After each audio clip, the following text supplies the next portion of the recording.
Quand je suis entrée dans la salle d'audience ce matin-là, ma fille, Dawn, a levé les yeux au ciel et a murmuré un mot dédaigneux à son mari, Dev. Mais alors, quelque chose d'extraordinaire s'est produit.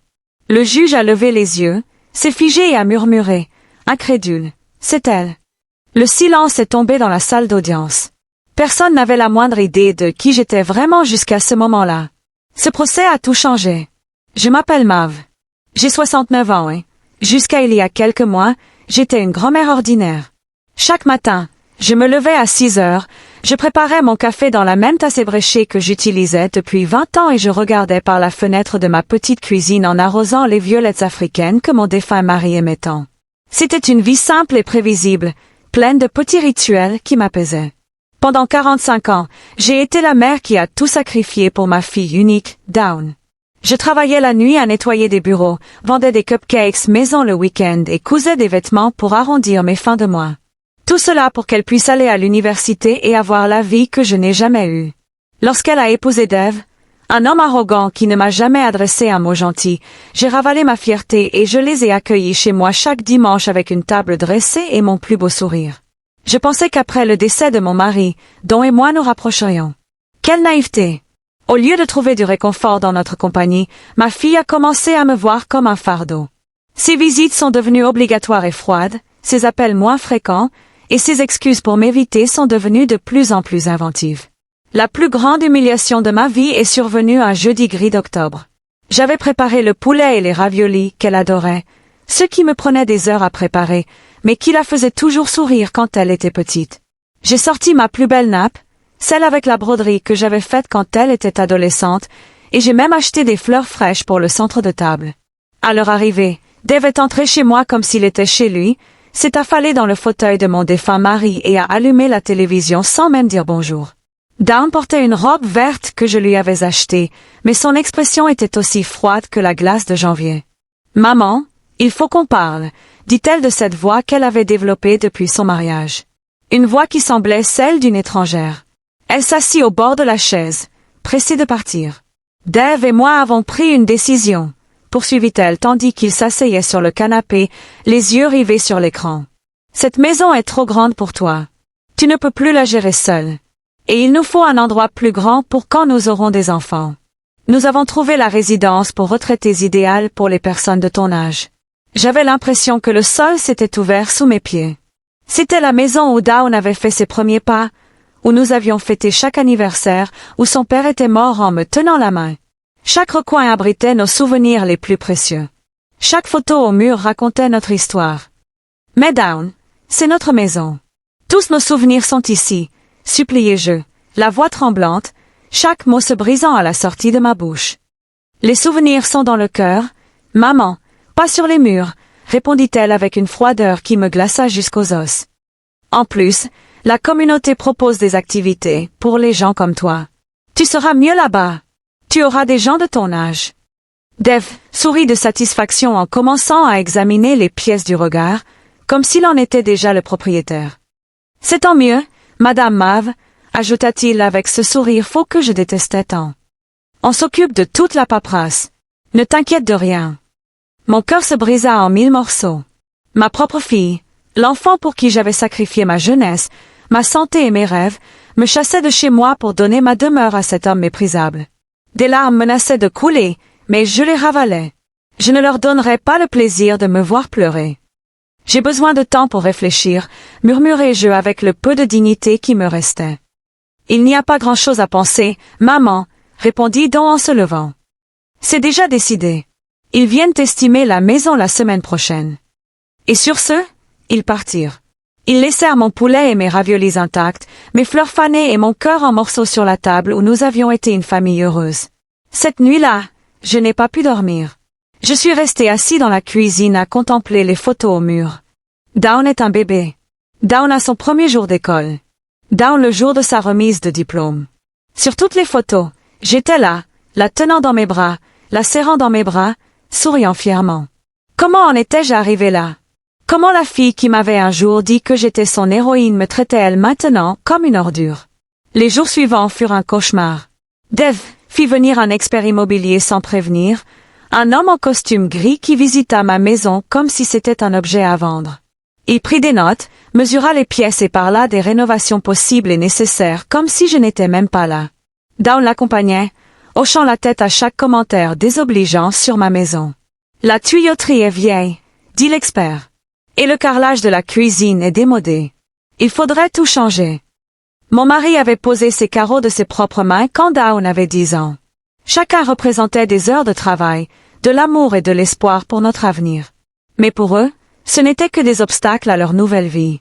L'humiliation atteignit son paroxysme lorsque Dawn rapporta à la maison des brochures de la résidence pour retraités. « Regarde, maman, il y a de beaux jardins et il y a un bingo le mardi, dit-elle de cette voix fausse qu'elle utilisait pour me convaincre. Lu, il y a une infirmière de garde 24H24 et 7J7. Tu seras plus en sécurité. Plus en sécurité. J'avais vécu dans cette maison pendant 30 ans sans le moindre problème. Je connaissais tous mes voisins. J'avais mes habitudes, mes plantes, mes souvenirs. Mais pour Dawn, rien de tout cela n'avait d'importance. Tout ce qui comptait, c'était que je m'écarte de son chemin. Le jour où je m'y attendais le moins, ils arrivèrent avec les papiers. Dave entra comme s'il était le propriétaire, suivi de Dawn et d'un homme qui se présenta comme avocat. Madame Mav, nous avons tous les documents prêts pour le transfert de propriété. Il nous faut juste votre signature. Transfert? Demandai-je, perplexe. Je pensais que vous alliez vendre la maison. Dawn évita mon regard. Eh bien, Dave et moi avons décidé de la garder. Il est préférable pour la famille de conserver ses propriétés. C'est là que j'ai tout compris. Il ne voulait pas seulement me voir partir. Il voulait s'approprier ma maison, l'héritage que mon mari et moi avions bâti au prix de tant d'efforts. C'était un vol déguisé en souci filial.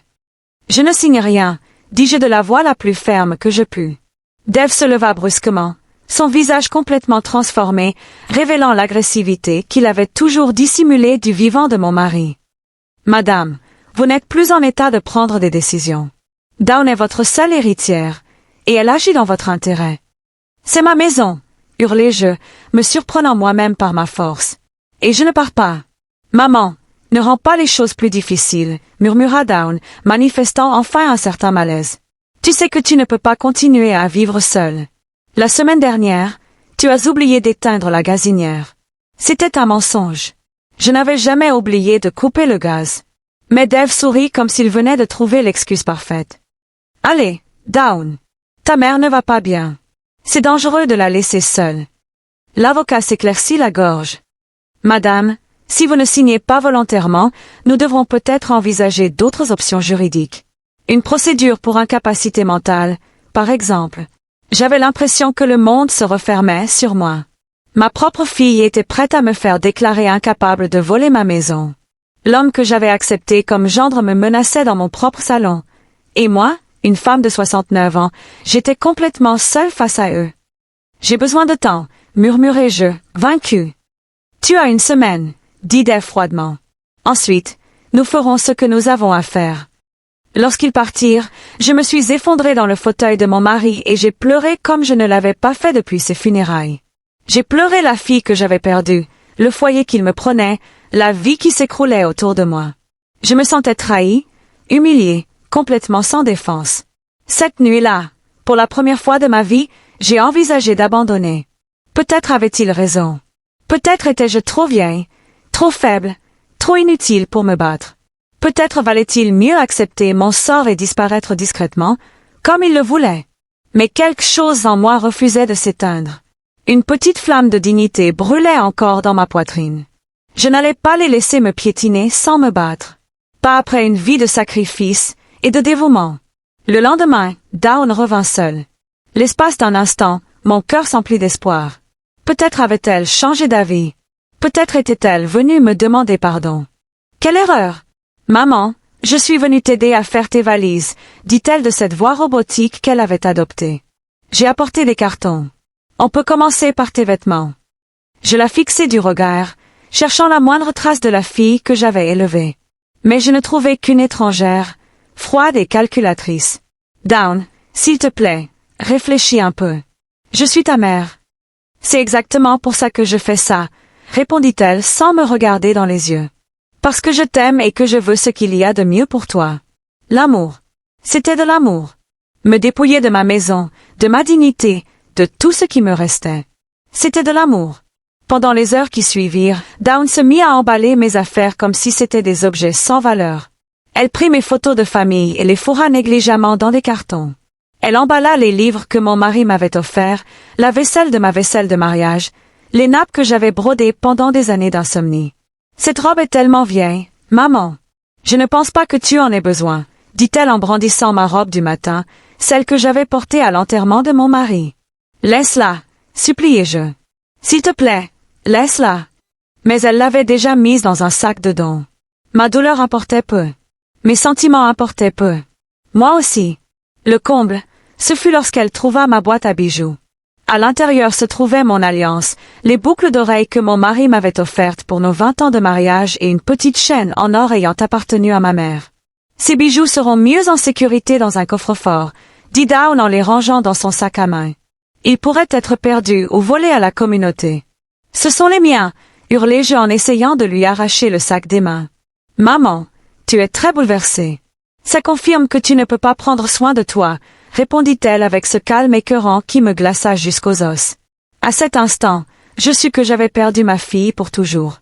L'aube que je connaissais était morte, et à sa place se trouvait cette femme sans cœur, manipulée par Dave et aveuglée par la cupidité. Ce soir-là, lorsque Dawn est partie, emportant mes bijoux et mes souvenirs les plus précieux, je me suis retrouvée seule dans ma maison à moitié vide. Les murs nus me rappelaient le peu qu'il me restait, la facilité avec laquelle ils avaient démantelé toute une vie. Je ne pouvais plus manger. Je ne pouvais plus dormir. Assise par terre dans mon salon, entourée de cartons ouverts et de souvenirs épars, je me demandais comment j'en étais arrivée là, à quel point j'étais devenue invisible, à quel point j'avais cessé d'avoir de l'importance. Les jours suivants furent un véritable enfer. Dave venait chaque matin superviser le processus, comme si j'étais incapable d'emballer mes affaires. Il faisait venir des inconnus qui mesuraient, photographiaient et estimaient chaque recoin de ma maison. Il parlait de moi comme si je n'étais pas là, comme si j'étais un vieux meuble à déménager. La dame allait devoir accélérer les choses. Dave dit à Dawn, les déménageurs arrivent lundi. C'était vendredi. Il me restait 3 jours dans la maison où j'avais vécu pendant 30 ans, où j'avais élevé ma fille, où j'avais aimé et été aimé. Et si je ne finissais pas mes cartons, ai-je murmuré. Ne t'inquiète pas, maman, a répondu Dawn sans lever les yeux de son téléphone. Les déménageurs s'occuperont de tout. Prends juste l'essentiel. L'essentiel, comme si une vie entière pouvait se résumer à l'essentiel. Cet après-midi-là, après leur départ, j'ai arpenté ma maison comme un fantôme. J'ai touché les murs que mon mari avait peints. Je me suis assise sur chaque chaise où nous avions pris le petit déjeuner en famille.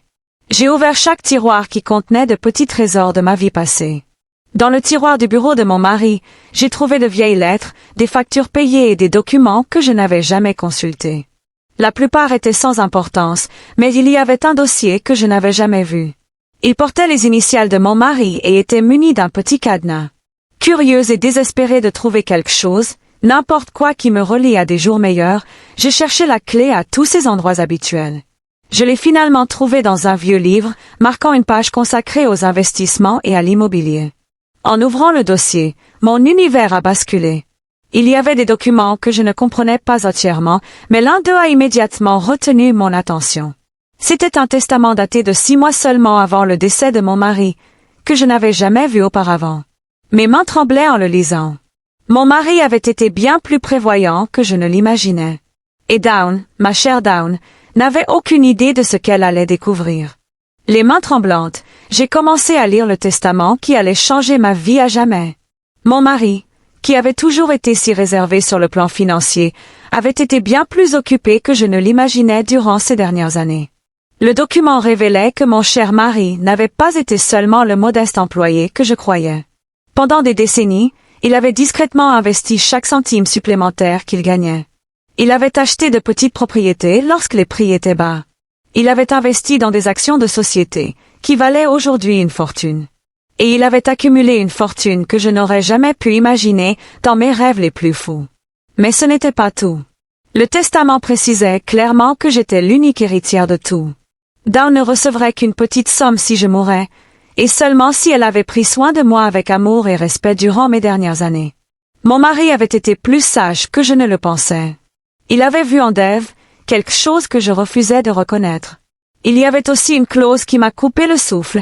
Mon mari était propriétaire de tout l'immeuble où vivaient Dawn et Dave. L'appartement qu'il pensait payer mensuellement était en fait le nôtre. Tous les locataires de l'immeuble nous payaient un loyer, et ce loyer avait été automatiquement viré sur un compte dont j'ignorais l'existence. Les doigts tremblants, j'ai fouillé les papiers jusqu'à trouver les relevés bancaires. Le montant était astronomique. Depuis la mort de mon mari, 2 ans auparavant, j'avais vécu comme une pauvre veuve tandis qu'une fortune s'accumulait à la banque. D'autres surprises m'attendaient. Mon mari possédait des actions dans l'entreprise où travaillait Dave. Pas seulement des actions mineures, mais une participation suffisamment importante pour qu'il puisse pratiquement influencer les décisions de l'entreprise. Il y avait aussi des investissements dans des restaurants, des petites entreprises et même un grand terrain en périphérie de la ville qui valait maintenant des millions. J'ai lu et relu chaque document, chaque contrat, chaque certificat. Tout était là, parfaitement organisé et légal. Mon mari avait bâti un empire silencieux, et j'en étais l'impératrice sans même le savoir. Mais ce qui m'a le plus marqué, c'est une lettre personnelle que j'ai trouvée au fond du dossier. Elle était de la main de mon mari, et elle m'était adressée. Ma très chère Mav, disait la lettre, si tu lis ceci, cela signifie que je ne suis plus avec toi. Et tu as trouvé ce trésor que je gardais pour toi. Pardonne-moi de ne pas te l'avoir dit de mon vivant, mais je voulais que ce soit une surprise pour tes vieux jours. Tu as toujours travaillé si dur. Tu as toujours t'en sacrifié pour Dawn, et moi que je voulais m'assurer que tu ne manquerais de rien. Des larmes ont commencé à couler sur mes joues tandis que je poursuivais ma lecture. Je dois aussi te confesser quelque chose. Je n'ai jamais totalement fait confiance à Dave. Il y a quelque chose chez lui que je n'aime pas. Une ambition qui m'inquiète. C'est pourquoi j'ai tout structuré ainsi. Si Dawn prend soin de toi et te respecte comme tu le mérites, elle vivra confortablement. Mais si jamais elle te maltraite ou tente d'abuser de toi, tu as tout le pouvoir de te protéger. Mon mari avait parfaitement prévu ce qui allait se passer. Il avait percé les yeux sur Dave dès le début et avait préparé ma défense avant de mourir. Utilise ce pouvoir avec sagesse, mon amour. Non pas pour te blesser, mais pour te protéger et pour t'instruire. Au fond, Dawn est une bonne personne. Elle est juste perdue. Mais si vous avez besoin de vous défendre, vous avez maintenant les outils pour le faire. Signé, votre mari qui vous aime pour l'éternité. J'étais assise par terre dans mon salon, entourée de documents valant des millions, pleurant l'homme sage que j'avais perdu et la fille que j'allais perdre. Mais pour la première fois depuis des mois, ce n'étaient pas des larmes de défaite. C'étaient des larmes de gratitude, d'espoir, oui, aussi de satisfaction silencieuse. Dawn et Dave pensaient me dépouiller de tout. Ils ignoraient que j'étais propriétaire de l'immeuble où ils vivaient, des actions de l'entreprise où ils travaillaient et de propriétés dans toute la ville. Ils pensaient me jeter dehors pour me les approprier, ignorant que cette maison était ce que je possédais de moins précieux. Cette nuit-là, je n'ai pas dormi. Mais pour la première fois depuis des semaines, ce n'était pas de tristesse. C'était parce que mon esprit travaillait, planifiait, calculait. Mon mari m'avait donné plus que de l'argent. Il m'avait donné du pouvoir, et maintenant je devais décider comment l'utiliser. Le lundi matin arriva sous une pluie fine qui claquait contre les fenêtres. Dawn et Dave arrivèrent tôt avec les déménageurs, s'attendant à me trouver prête à partir, les bagages faits.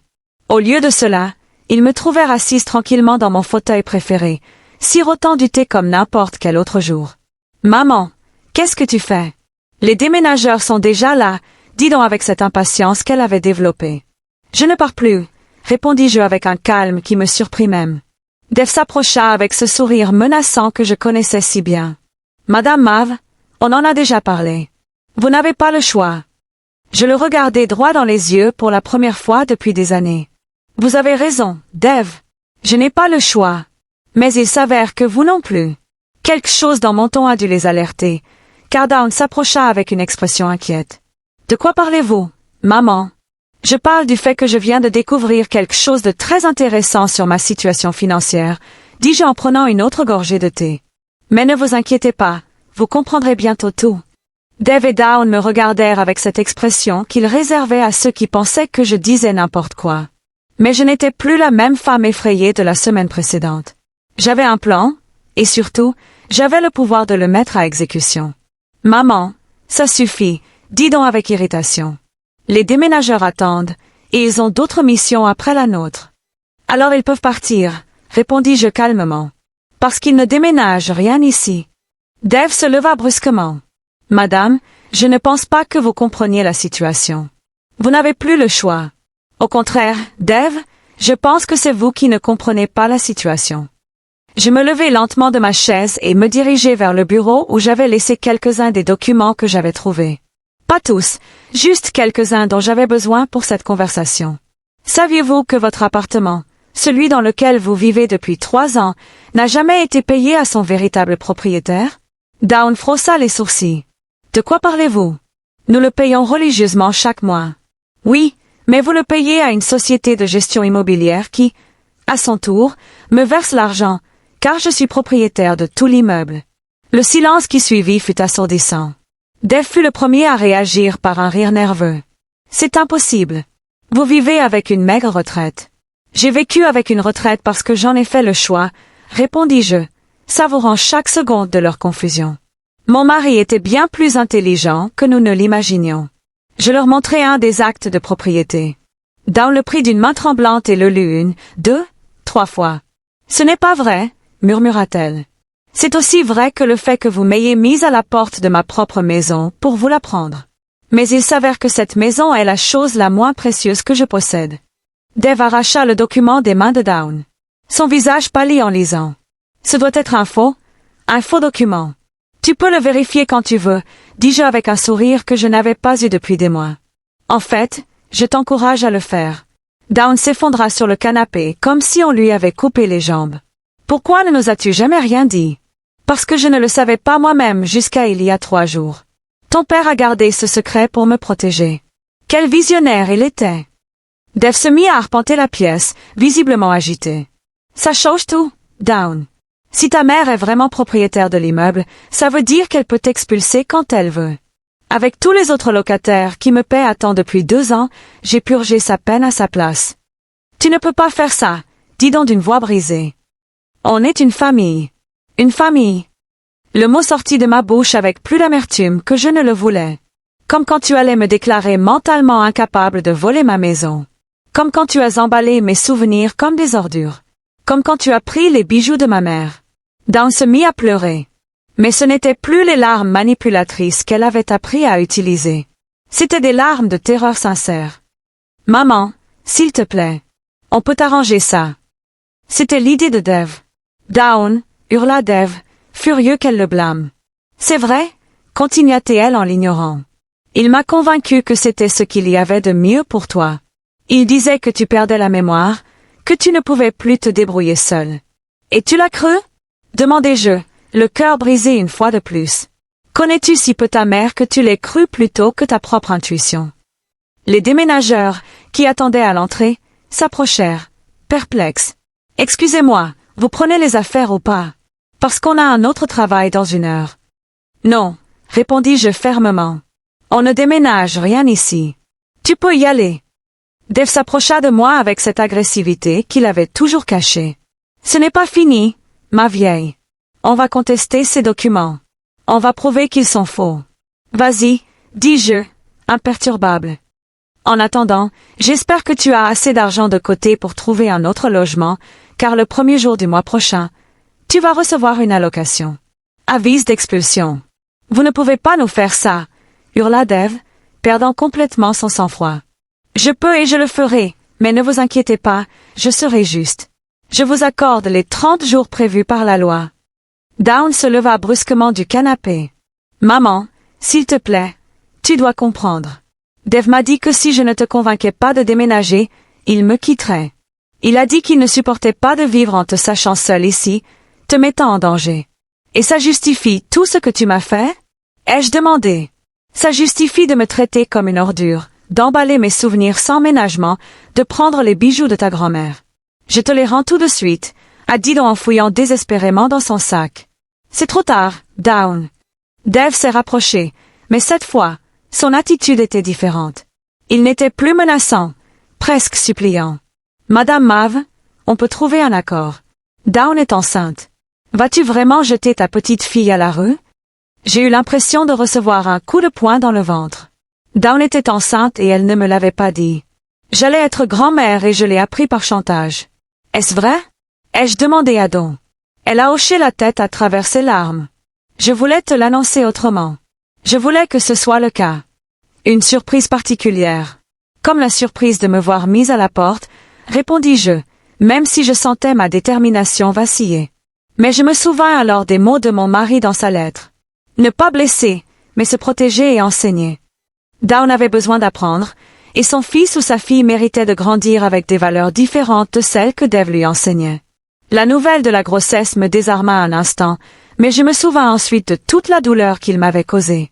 Un bébé n'effaçait ni l'humiliation, ni le mépris, ni les mois de souffrance qu'il m'avait fait endurer. Félicitations pour le bébé, Dawn, dis-je avec un calme difficile à maintenir. Mais ça ne change rien à ce que tu m'as fait. Maman, s'il te plaît, supplia Dawn, pense à ton petit enfant.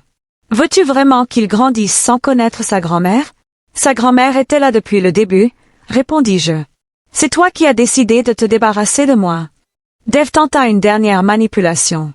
Madame Mav, si tu as vraiment autant d'argent que tu le dis, pourquoi ne pas nous aider au lieu de nous punir? On pourrait être une famille unie. Je le regardais avec le mépris qu'il méritait. Une famille unie, comme quand tu as menacé de me déclarer mentalement incapable, comme quand tu as monté ma fille contre moi. Je ne suis jamais. Silence, Dev. Je l'ai interrompu avec une autorité que je ne savais pas posséder. J'en ai assez entendu de tes mensonges. Les déménageurs étaient partis, nous laissant seuls dans la tension qui emplissait toute la maison. Dawn pleurait en silence. Dev marchait comme un animal en cage, et je me sentais étrangement calme pour la première fois depuis des mois.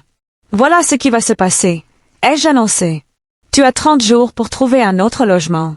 Pendant ce temps, je ne veux pas te voir ici, sauf en cas d'urgence. Et après ça, demanda Dawn, la voix brisée. Après ça, on verra si tu as appris quelque chose sur le respect et la famille. Dev explosa. C'est du chantage affectif. Tu utilises ton argent pour nous manipuler. Manipulation. Ce mot me fit rire amèrement. Comme quand tu as utilisé ma prétendue incompétence mentale pour me manipuler. Comme quand tu as utilisé l'amour de ma mère pour me faire chanter. C'est différent, murmura Dev. Mais il ne semblait même plus convaincant. Tu as raison, reconnus-je. C'est différent parce que j'ai vraiment le pouvoir que j'utilise. Dawn se leva lentement du canapé. Y a-t-il quelque chose que nous puissions faire pour te faire changer d'avis? Oui, répondis-je sans hésiter. Mais je ne pense pas que Dev soit prêt à le faire. Qu'est-ce que c'est? Demanda-t-elle, s'accrochant à cet espoir. Je veux les excuses, vraiment sincères. Toutes mes excuses pour toutes les humiliations que tu m'as fait subir. Je veux que tu admettes que tu m'as traité comme un déchet. Et je veux que Dev admette que tout ça était son idée. Le visage de Dev rougit de colère. Je ne m'humilierai jamais devant toi. Alors, prépare-toi à bouger, dis-je simplement. Dawn le regarda d'un air suppliant. Dev, s'il te plaît. C'est ma mère. C'est ta belle-mère. On peut ravaler notre fierté pour notre enfant. Non, hurla-t-il. Je ne vais pas m'incliner devant cette vieille femme manipulatrice. L'insulte resta suspendue comme une gifle. Dawn resta bouche bée, voyant enfin son mari sans les lunettes de l'amour aveugle. Vieille femme manipulatrice, répétai-je doucement. Intéressant. C'est vraiment ce que tu penses de moi, Dev? Non, murmura Dawn. Mais il avait déjà perdu le contrôle. Oui, c'est ce que je pense. Une vieille dame aigrie qui ne supporte pas de voir sa fille heureuse. C'est pour ça qu'elle a inventé toute cette histoire d'argent. Inventé. Je marchai vers j'ai ouvert le bureau et j'ai sorti d'autres documents. Ai-je aussi inventé ces relevés bancaires? Ai-je inventé ces actes de propriété? Ai-je inventé ces certificats d'action? J'ai posé chaque document sur la table de la salle à manger, un par un, jusqu'à ce que la surface soit recouverte de preuves irréfutables de ma fortune. Dawn s'est approché et a commencé à examiner les papiers d'une main tremblante. Oh mon Dieu, maman! C'est réel. Tout est réel. Bien réel, ai-je confirmé. Et maintenant tu comprends pourquoi ton mari est si désespéré de me discréditer. Dev a tenté une dernière ruse. Dawn, tu n'arrives pas à croire que ta mère ait caché tout ça pendant des années. C'est une menteuse. Non? A soudain crié Dawn, nous surprenant tous. Arrête, Dev. Arrête. Elle s'est tournée vers moi, les larmes aux yeux. Maman, pardonne-moi. Pardonne-moi pour tout. Tu as raison. Je t'ai traité comme une ordure. J'ai pris tes souvenirs, tes bijoux, ta dignité. Et le pire, c'est que je l'ai fait parce qu'il m'a convaincu que tu étais un fardeau. Dawn, ne l'écoute pas. Dev, j'ai essayé, mais elle l'a complètement ignoré. Il m'a bourré la tête de mensonges sur ta santé mentale, sur les dangers de vivre seul. Il m'a fait culpabiliser de t'avoir laissé ici alors que tu voulais juste être chez toi. Dawn, tais-toi, lui a ordonné Dev. Mais il était déjà trop tard. Ne me dis plus jamais de me taire, lui a-t-elle hurlé. J'en ai marre de tes manipulations. Marre que tu t'en serves pour faire du mal à ma mère.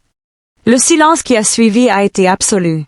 Pour la première fois depuis des années, Dawn avait défendu ce qu'elle croyait juste au lieu de suivre aveuglément les ordres de son mari. Dev la regarda avec une froideur qui m'a glacé le sang.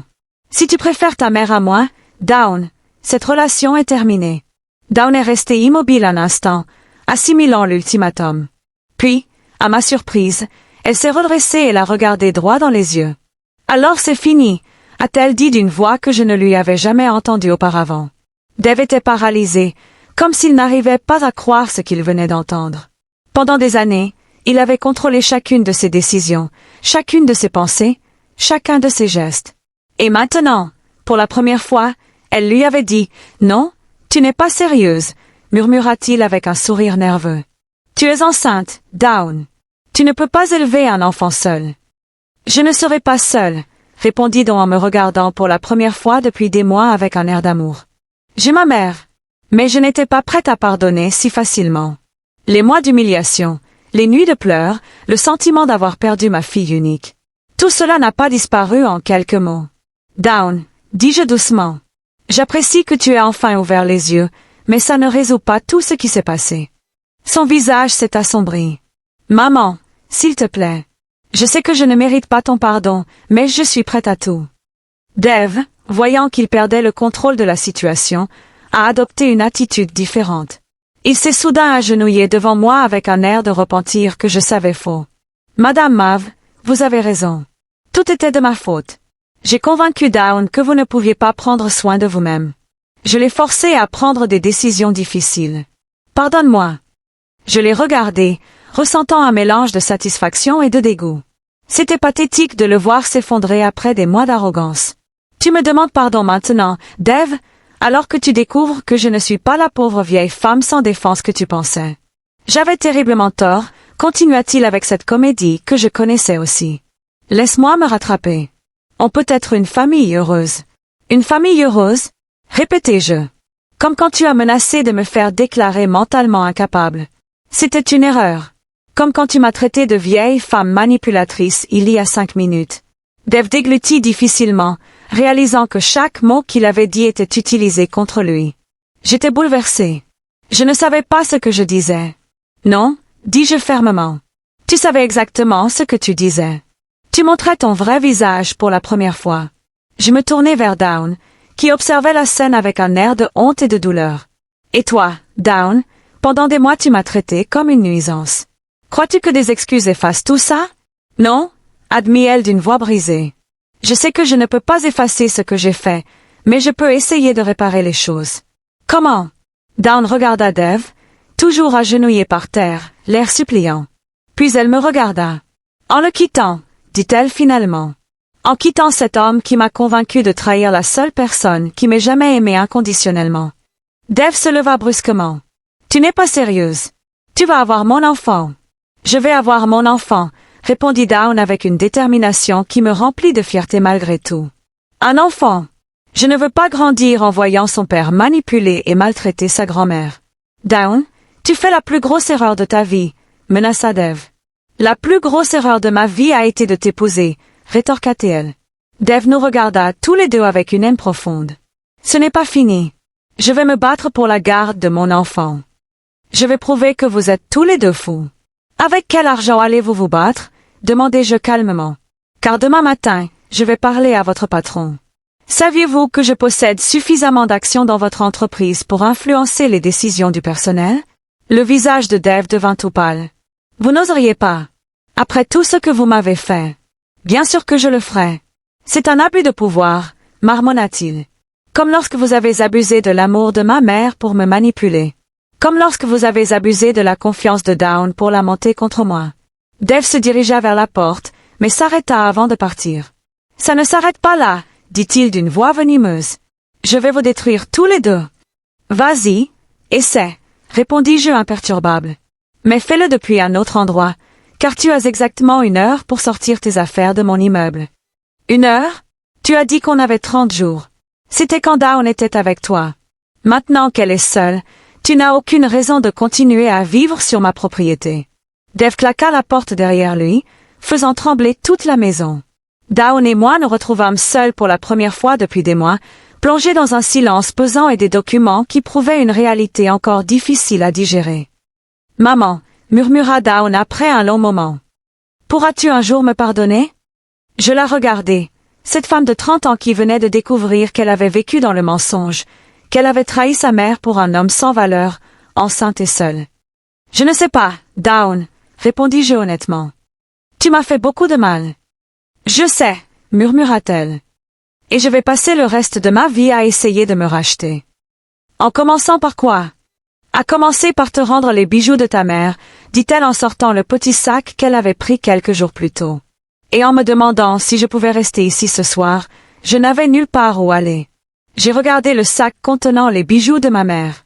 Puis j'ai regardé ma fille enceinte et seule, et j'ai senti mon cœur s'adoucir un peu. Un soir, j'ai finalement dit, « Mais demain, on commence à parler de la façon dont tu vas regagner ma confiance. » Dawn hocha la tête, des larmes de gratitude coulant sur ses joues. « Merci, maman. Je te promets que je vais arranger les choses. » Mais je savais que les promesses étaient faciles à faire et difficiles à tenir. La véritable épreuve viendrait dans les jours qui suivraient. Les jours suivants furent étranges et tendus. Dawn restait dans son ancienne chambre, que j'avais gardée exactement telle qu'elle depuis son mariage. Pendant la journée, nous marchions dans la maison comme 2 étrangers polis, ne parlant que de choses essentielles. Le petit déjeuner, la météo, ses nausées matinales. Mais j'observais chaque geste, chaque mot, chaque tentative de Dawn pour regagner ma confiance. Et ce que j'ai vu, ça me redonnait espoir. Pour la première fois depuis des années, ma fille faisait les choses toute seule, sans attendre que quelqu'un d'autre les résolve pour elle. Elle lavait sa vaisselle immédiatement après avoir mangé, gardait sa chambre impeccable et commençait même à aider aux tâches ménagères sans que je lui demande. Le 3e jour, alors que j'arrosais mes violettes près de la fenêtre, Dawn s'est approchée, une tasse de thé à la main. « Maman, on peut parler ?»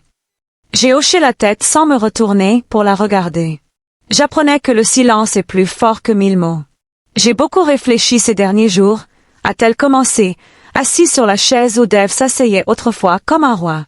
À propos de tout ce qui s'était passé, de ce que je faisais et disais, j'ai continué à arroser mes plantes, à attendre. J'ai réalisé que ce n'était pas seulement Dev qui m'avait changé. Je l'ai laissé me changer. J'ai choisi de le croire plutôt que de me fier à mon cœur. Je me suis finalement tournée vers elle. Elle avait de profonds cernes sous les yeux et paraissait plus mince malgré la grossesse. Il était clair qu'elle n'avait pas bien dormi. « Et pourquoi crois-tu que c'est arrivé ?» lui ai-je demandé. Dawn a soupiré profondément. « Parce qu'il était plus facile de te blâmer que d'admettre que j'avais épousé le mauvais homme. » Cette honnêteté m'a surprise. Je m'attendais à des excuses, des justifications, mais pas à cet aveu brutal. Quand Dev a commencé à se plaindre que tu lui rendais trop visite, j'ai su au fond de moi qu'il était injuste. Mais il était plus facile de te croire collante que d'accepter son égoïsme. Elle a posé ses mains sur son ventre, là où la grossesse était à peine visible.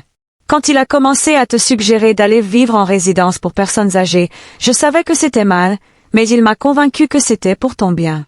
Et je voulais le croire, car cela m'évitait d'affronter le vrai problème. Quel était le vrai problème? J'ai demandé, même si je connaissais déjà la réponse, que j'avais épousé un homme qui ne respectait ni ma famille, ni moi, et qui ne changerait jamais. Les jours suivants, Dawn a commencé à me dire des choses qui m'ont glacée. Comment Dev l'avait peu à peu isolée de ses amis, l'a persuadée qu'elles avaient une mauvaise influence. Comment il contrôlait chaque centime qu'elle dépensait, lui disant que les femmes ne savaient pas gérer l'argent, comment il l'avait convaincue de quitter son travail parce que les vraies épouses se consacraient au foyer. « Et tu n'as jamais pensé à m'en parler ?» lui ai-je demandé un après-midi. Dev m'a dit que tu ne comprendrais pas, que tu étais d'une autre génération. Il m'a convaincu que si je te parlais de nos problèmes, tu me dirais de le quitter, et qu'il ne voulait aucune ingérence extérieure dans notre mariage. Chaque révélation était plus douloureuse que la précédente. Ma fille souffrait en silence alors que je la croyais heureuse. Et lorsqu'elle a finalement essayé de se rapprocher de moi, il était déjà trop tard, car Dev l'avait programmée pour me voir comme une ennemie. 2 semaines après le départ de Dev, Dawn a reçu un appel qui l'a laissé pâle comme un fantôme. C'est le concierge de l'immeuble, a-t-elle dit, la voix tremblante. Dev est dans le hall. Il dit qu'il a le droit de monter parce qu'il est toujours mon mari. Et que lui as-tu dit? Que je ne voulais pas le voir, mais qu'il refuse de partir. Il hurle qu'il va appeler la police. Que c'est un enlèvement. Je me suis levée de ma chaise avec un calme qui m'a surprise. Dis au gérant de descendre. Je vais lui parler. Maman, il est vraiment bouleversé. On ne sait pas de quoi il est capable. Exactement, ai-je répondu. C'est pour ça que je dois y aller. Arrivé dans le hall, j'ai trouvé Dev furieux, hurlant sur le pauvre gérant de l'immeuble qui tremblait derrière son bureau. Cette vieille folle a kidnappé ma femme. Dev hurlait. Je veux que tu appelles la police, immédiatement. Bonjour, Dev, ai-je dit d'une voix sereine. Il s'est tourné vers moi, les yeux injectés de sang. Il avait visiblement bu. Rends-moi ma femme tout de suite. Dawn est exactement là où elle veut être, ai-je répondu. Et si tu ne quittes pas ma propriété immédiatement, c'est moi qui appellerai la police. Ce n'est pas ta propriété. Tu es un menteur. J'ai sorti mon téléphone et composé le numéro de mon avocate, en le mettant sur haut-parleur. Maître Victoria, ai-je dit quand elle a répondu, c'est Mav. J'ai un homme bouleversé ici qui refuse de quitter mon immeuble. Pourriez-vous confirmer que je suis bien le propriétaire légal? Bien sûr, Madame Mav, répondit mon avocat d'une voix claire. Vous êtes l'unique propriétaire de l'immeuble situé à... Dev se tut en écoutant la confirmation légale. Le gérant le regarda avec un mélange de peur et de gêne, comprenant enfin la situation. Auriez-vous autre chose à me demander, Dev? Demandai-je après avoir raccroché. Ce n'est pas fini, murmura-t-il, mais il n'était plus convaincant. Vous avez raison, acquiesçai-je. Parce que demain, je parlerai à votre responsable de l'entreprise et après-demain à la banque qui vous a accordé le prêt pour votre voiture. Les contacts sont utiles quand on a assez d'argent. Dev partit sans un mot, mais je savais qu'il reviendrait. Les hommes comme lui n'abandonnent pas facilement. 2 mois plus tard, le jour du procès arriva comme une tempête tant attendue. Dev avait mis sa menace à exécution et nous avait poursuivis pour aliénation parentale et manipulation financière, demandant la garde exclusive du bébé que Dawn portait. Ce matin-là, alors que j'enfilais mon plus beau tailleur noir, Dawn est entrée dans ma chambre, les larmes aux yeux. « Maman, j'ai peur », a-t-elle avoué. « Et si le juge le croit? Et s'il m'enlève mon bébé ?» Je l'ai serré dans mes bras pour la première fois depuis des mois, sentant son corps trembler contre le mien. « Ça n'arrivera pas, lui ai-je assuré. Nous avons la vérité de notre côté. » À notre arrivée au tribunal, Dev était déjà là, accompagné d'un avocat qui lui avait clairement coûté plus cher que ses moyens. Il m'a regardé avec cette haine familière. Mais cette fois, cela ne m'a pas intimidé. J'avais quelque chose qu'il n'aurait jamais, la tranquillité d'esprit de quelqu'un qui sait qu'il est du bon côté. Dawn et moi nous sommes assis sur notre banc.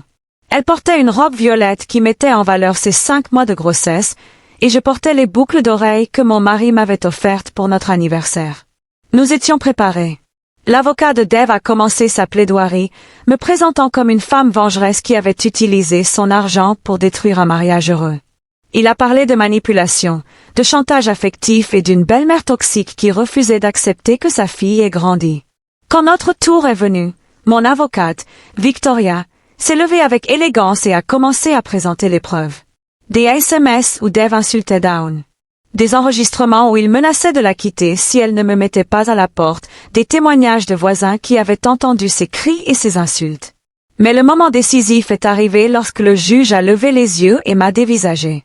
« Madame Mav Williams » a-t-il demandé, incrédule. « Oui, votre honneur » ai-je répondu, déconcerté par sa réaction. Le juge a enlevé ses lunettes et m'a observé attentivement. « Aviez-vous travaillé au tribunal des affaires familiales il y a 30 ans ?» Mon cœur s'est arrêté. « Oui, votre honneur. J'étais secrétaire du juge Miller. Vous m'avez aidé quand j'étais stagiaire. Vous m'avez appris à classer des dossiers. Vous m'apportiez du café quand je travaillais tard. Vous étiez toujours gentil avec moi quand tout le monde me traitait comme si j'étais invisible. » Le silence est tombé dans la salle d'audience. Dawn m'a regardé avec stupéfaction. Dev pâlit et j'eus l'impression que le monde s'était arrêté. « Votre honneur, Je suis le juge David Moral, continua-t-il. Vous souvenez-vous de moi? Et puis, sous ses cheveux gris, ses rides, j'ai compris que c'était le jeune homme timide qui avait travaillé dans mon bureau des décennies auparavant. Le garçon que j'avais défendu lorsque d'autres avocats se moquaient de lui. Celui que j'avais encouragé lorsqu'il doutait de ses capacités. David, murmurai-je, les larmes aux yeux. Bien sûr que je me souviens de vous. Le juge sourit, et l'espace d'un instant, il redevint ce jeune homme peu sûr de lui, en quête d'approbation. Je n'ai jamais oublié votre gentillesse, Madame Mave. Vous m'aviez dit qu'un jour je serais un grand juge, alors que même moi, je n'y croyais pas. Dave et son avocat échangèrent des regards paniqués. Ils savaient qu'ils avaient perdu avant même de commencer. Votre honneur, intervint l'avocat de Dave. Je crois qu'il y a conflit d'intérêts. Il n'y a pas de conflit, rétorqua fermement le juge Moral. Il n'y a que la justice, et après examen de toutes les preuves présentées, il est clair que M. Dave Foster a été le seul manipulateur dans cette histoire. Le verdict fut sans appel. Dave perdit tous ses droits sur le bébé et se vit interdire de nous approcher, Dawn et moi. Il dut également payer les frais de justice et une indemnisation pour préjudice moral. À notre sortie du tribunal, Dawn me serra dans ses bras comme elle ne l'avait pas fait depuis son enfance. « Maman, comment est-il possible que le juge te connaisse? »« La vie tourne en rond, ma chérie, » répondis-je. « Et la gentillesse revient toujours quand on s'y attend le moins. » 6 mois plus tard, à la naissance de ma petite fille Serenity, j'ai compris que tout cela en valait la peine. Dawn avait retrouvé sa force. Elle était devenue la mère aimante que j'avais toujours su qu'elle pouvait être. Un après-midi, alors que nous bercions le bébé dans le jardin, Dawn m'a posé la question que j'attendais depuis longtemps. « Maman, m'as-tu vraiment pardonné ?» Je l'ai regardée. Cette femme qui avait tant grandi en si peu de temps, qui avait appris à apprécier l'essentiel. « Je te pardonne, Dawn, ai-je finalement dit. Mais surtout, tu as appris à te pardonner. » Ce soir-là, en préparant du thé dans ma vieille tasse ébréchée, j'ai pensé à mon mari et à sa lettre. J'avais utilisé le pouvoir qu'il m'avait laissé exactement comme il l'avait prévu, non pas pour blesser, mais pour protéger et enseigner. Dawn avait appris que le véritable amour ne repose pas sur le contrôle, mais sur le respect. Et j'avais appris qu'il n'est jamais trop tard pour défendre sa dignité.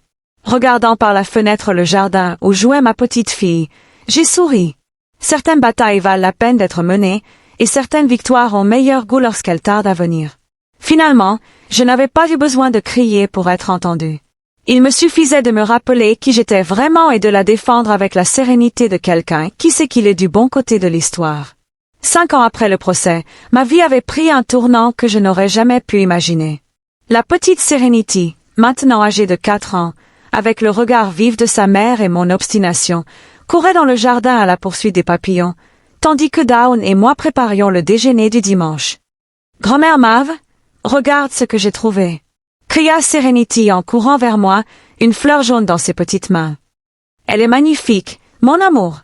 dis-je en la soulevant pour l'embrasser. « On la met dans le vase avec les autres ?» Don me sourit depuis la cuisine. Durant ces années, elle s'était épanouie de façon extraordinaire. Elle avait repris ses études et travaillait désormais comme comptable dans une petite entreprise prospère. Et surtout, elle avait retrouvé ce rire spontané dont je me souvenais de son enfance. « Maman, une lettre est arrivée pour toi, » dit-elle en me tendant. Je lui ai remis une élégante enveloppe.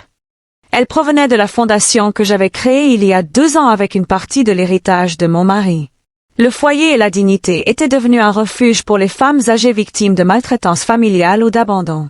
Ce qui avait commencé comme un hommage à ma propre expérience s'était transformé en quelque chose de bien plus grand.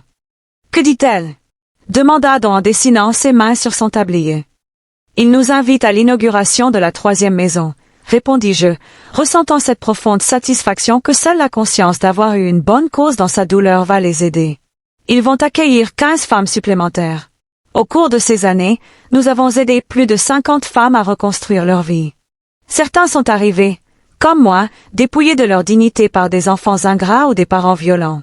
D'autres sont arrivés seuls, sans famille, mais avec des histoires similaires d'abandon et de maltraitance. La sonnette a interrompu mes pensées. Dawn est allée ouvrir et est revenue avec un sourire mystérieux. « Maman, vous avez une visite. » Derrière elle est apparu le juge à la retraite David Moral, accompagné d'une élégante femme aux cheveux argentés. Madame Mave, m'a-t-il accueilli avec ce sourire chaleureux qu'il avait gardé depuis sa jeunesse. Je veux vous présenter ma femme, Elena. C'est un honneur de vous rencontrer, a dit Elena en me prenant les mains. David m'a tant parlé de vous.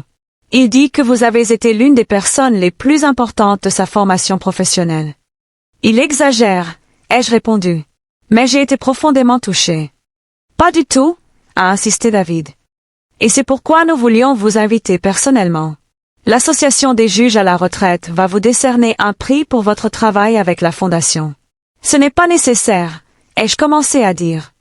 Si, ça l'est, m'a-t-il interrompu.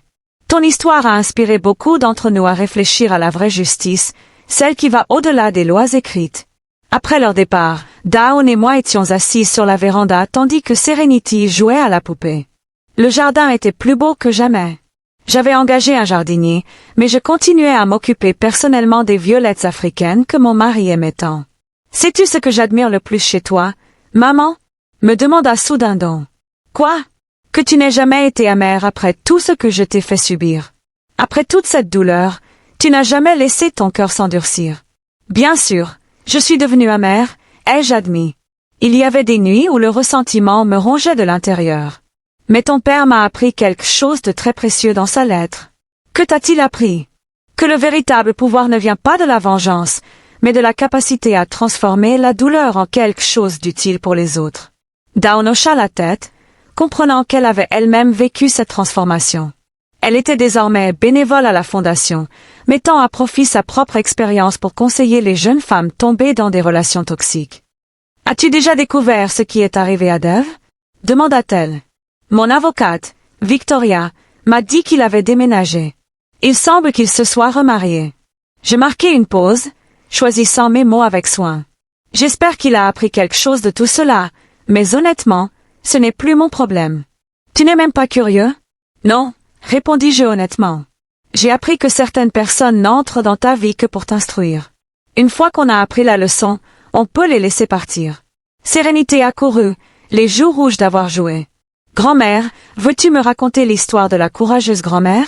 C'était son histoire préférée, une version adaptée aux enfants de ce qui s'était passé. Dans ma version, la grand-mère découvrait qu'elle avait des pouvoirs magiques et les utilisait pour protéger sa famille d'un grand méchant dragon. J'ai de nouveau fait semblant de me plaindre, mais je la soulevais déjà pour l'asseoir sur mes genoux. Oui, et n'oublie pas le passage où le bon juge l'aide. En racontant l'histoire pour la 10e fois, je songeais à l'étrangeté du destin. J'avais dû tout perdre pour découvrir ce que j'avais vraiment. J'avais dû toucher le fond pour trouver ma véritable force. Et ils vécurent heureux jusqu'à la fin des temps, demanda Serenity lorsque j'eus terminé. Et ils vécurent heureux jusqu'à la fin des temps, conclus-je. La courageuse grand-mère trouva son bonheur. Tu trouvas ton bonheur, grand-mère, dit Serenity. Je regardais autour de moi. L'aube mettait la table pour le dîner. Le jardin était en fleurs. Ma magnifique petite fille était dans mes bras. Et la lettre de la Fondation promettait d'aider encore plus de femmes. Oui, mon amour, répondis-je. Je l'ai fait. Ce soir-là, après avoir couché Serenity, je m'assis dans mon fauteuil préféré avec une tasse de thé et les lettres qui arrivaient chaque semaine des femmes que nous avions aidées. Une femme âgée de 75 ans me remercia de lui avoir donné le courage d'affronter son fils violent. Une femme de 60 ans me raconta qu'elle avait récupéré sa maison après que ses petits-enfants eurent tenté de l'escroquer. Chaque lettre confirmait que mon expérience avait servi un but plus grand que ma propre douleur. Dawn s'assit à côté de moi, sa tasse de thé à la main. « À quoi penses-tu, maman? »« À ton père, ai-je admis. Comme il serait fier de ce que nous avons construit. »« Je suis sûr qu'il nous observe, » murmura Dawn. « Et de toi, » poursuivis-je. Comme je suis fière de la femme que tu es devenue. J'ai appris des meilleures, répondit-elle en me prenant la main. Nous restâmes assis en silence, savourant la tranquillité de la nuit. Au loin, on entendait le doux bruit de la ville. Mais ici, dans notre jardin, la paix régnait. Je t'aime, maman, murmura Dawn. Et je t'aime, ma puce, répondis-je. Je t'ai toujours aimé, même dans les moments les plus sombres. Et c'était vrai. L'amour d'une mère transcende les blessures, les déceptions, les trahisons. Il est plus fort que l'orgueil, plus durable que le ressentiment, plus puissant que n'importe quelle fortune. Cette nuit-là, j'ai dormi profondément, sans cauchemar, sans souci. J'avais trouvé quelque chose qui valait plus que tout l'argent du monde, la paix de savoir que j'avais utilisé ma seconde chance à bon escient. Au final, ce n'était pas une question d'argent ni de pouvoir. Il s'agissait de transformer ma douleur en but, mon humiliation en force et mon expérience en sagesse pour les autres. J'avais appris la leçon la plus importante. Il n'est jamais trop tard pour se défendre. Jamais trop tard pour changer son histoire.